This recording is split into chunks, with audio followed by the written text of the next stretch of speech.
மாவட்ட ஆட்சியர்கள் அனைவரும் ஒவ்வொரு மாதமும் சட்டம் ஒழுங்கு கூட்டத்தை கூட்டி சம்பந்தப்பட்ட துறைகளை ஒருங்கிணைத்து செயல்பட வேண்டும்.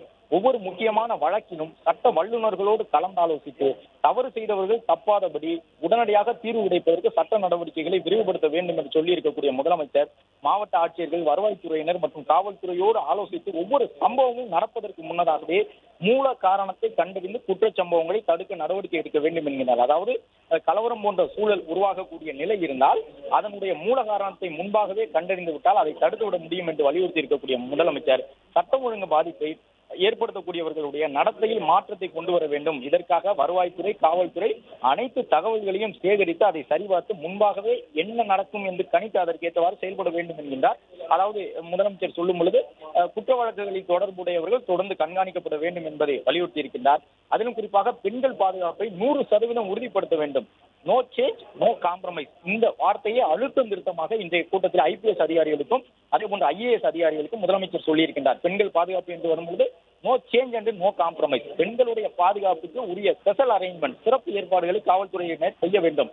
மாவட்ட ஆட்சியர்கள், காவல்துறையினர் இது தொடர்பாக கூர்மையான நடவடிக்கைகளை எடுக்க வேண்டும், சிறப்பு கவனம் செலுத்த வேண்டும் பெண்கள் பாதுகாப்பிலே. இதில் நோ காம்ப்ரமைஸ் என்று இந்த ஆட்சியினுடைய 5 ஆண்டு காலம் என்பது எப்படி இருக்கும் என்பதை கோடிட்டு காட்டியிருக்கின்றார் இன்றைய கூட்டத்திலே முதலமைச்சர்.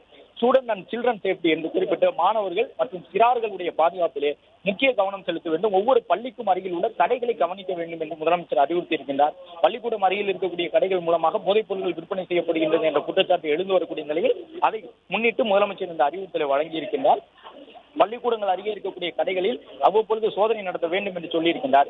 எஜுகேஷன் இஸ் ஏ செலிப்ரேஷன், கல்வி என்பது ஒரு கொண்டாட்டம், அது எப்பொழுதுமே கொண்டாட்டமாக இருக்க வேண்டும். அது எப்போது கொண்டாட்டமாக மாறும்? ஒழுக்கத்தை போதிக்கின்ற, சாதிய வேறுபாடுகளை தாண்டி சாதிக்கிற மாணவர்களை உருவாக்கும் பொழுதுதான் கல்வி என்பது கொண்டாட்டமாக இருக்கும். அதை கண்காணிப்பது உங்கள் கைகளில் தான் உள்ளது என்று முதலமைச்சர் சொல்லியிருக்கின்றார். குறிப்பாக இன்றைக்கு தென் மாவட்டங்களில் இருந்து வந்திருந்த காவல் உயர் அதிகாரிகளிடம் சில கருத்துக்களை முதலமைச்சர் கேட்டறிந்திருக்கிறார். அவர்களும் பள்ளி அளவில் கடந்த ஆட்சி காலங்களில் எல்லாம் நடைபெற்ற சில சம்பவங்களை சுட்டிக்காட்டினார்கள். அதன் தொடர்ச்சியாகத்தான் முதலமைச்சர் இந்த கருத்தை சொல்லியிருந்தார். பள்ளிக்கூடம் என்பது, கல்வி என்பது கொண்டாட்ட மையமாக மாற வேண்டும். மாணவர்களுக்கு உள்ளே சாதிய எண்ணம் இல்லாதபடி அவர்களை பண்படுத்தி வளர்க்க வேண்டும் பள்ளிக்கூடங்களிலே என்று முதலமைச்சர் சொல்லியிருக்கின்றார். ரேஷன் கடைகளிலே எடை குறைபாடுகள் இல்லாமல் தரமான உணவுப் பொருட்கள் வழங்கப்படுவதை உறுதி செய்ய வேண்டும். ரேஷன் கடைகளில் அடிப்படை வசதி, சுகாதார வசதி, மின் இணைப்பு, மின்சார விநியோகம், முதியோருக்கான ஓய்வூதியம், சான்றிதழ்கள் வழங்குவது உள்ளிட்டவற்றில் எல்லாம் விரைவான செயல்பாடுகள் வேண்டும்.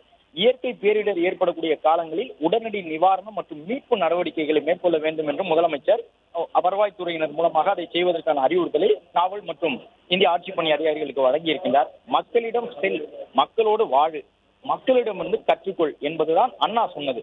அதுதான் நம்முடைய தாரக மந்திரம் என்று சொன்ன முதலமைச்சர் அதற்கு ஏற்ப அடித்தட்டு மக்களுடைய வாழ்க்கையை உயர்த்தும் வகையில் ஆட்சியர்களுடைய செயல்பாடு இருக்க வேண்டும் என்று சொல்லியிருக்கின்றார்.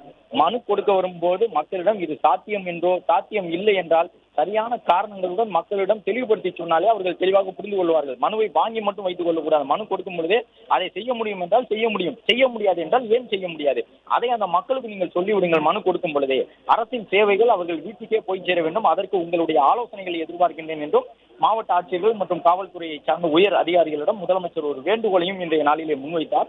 அரசு அலுவலகங்களிலே ஆய்வு செய்வதற்கு மாவட்ட அமைச்சர்கள் மற்றும் சட்டமன்ற உறுப்பினர்கள் வரும் பொழுது ஒத்துழைப்பு கொடுக்க வேண்டும் என்றும் முதலமைச்சர் சொல்லியிருக்கின்றார். அரசின் திட்டங்கள் எப்படி செயல்படுத்தப்படுகின்றன என்பதை அதிகாரிகள் நேரடியாக சென்று ஆய்வு நடத்த வேண்டும் என்றும் முதலமைச்சர் சொல்லியிருக்கின்றார். அது மட்டுமல்லாமல் மாவட்ட ஆட்சியர்களும் காவல் கண்காணிப்பாளர்களும் அரசு விதிகளுக்கு உட்பட்டு சுதந்திரமாக செயல்படலாம். இந்த ஆட்சியில் தனிநபர்களுடைய தலையீடு எந்த வகையிலும் இருக்காது. இது முதலமைச்சர் இன்று சொல்லி இருக்கக்கூடிய ஒரு முக்கியமான வாக்குறுதி. காவல் உயர் அதிகாரிகள் மற்றும் மாவட்ட ஆட்சியர்களுக்கு இந்த ஆட்சியிலே தனிநபர் தலையீடு இருக்காது என்று சொல்லி இருக்கின்றார். சாதி அடிப்படையிலான பாகுபாடோ வன்முறைக்கு எதிராக உறுதியான நடவடிக்கையோ வலுவாக இருக்க வேண்டும் என்று சொல்லி இருக்கக்கூடிய முதலமைச்சர் பள்ளிக்கூடங்களிலே சாதி ஊக்குவிப்பு சம்பவங்களை காவல்துறை கண்காணிக்க வேண்டும் என்று சொல்லி இருக்கின்றார். கோவில் திருவிழா, அரசியல் பேரணி, பொது நிகழ்ச்சிகளின் பொழுது நெரிசல் சம்பவங்கள் தடுக்கப்பட வேண்டும்.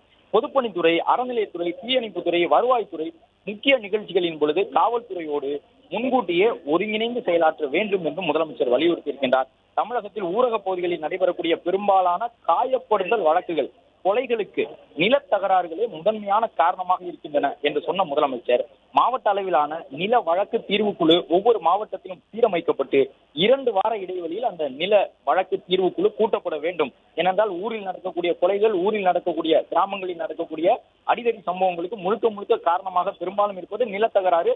அவற்றை நீங்கள் முறையாக கண்காணித்து நடவடிக்கை எடுத்துக் கொடுங்கள் என்று ஆட்சியர்களுக்கு அறிவுறுத்தி இருக்கின்றார்.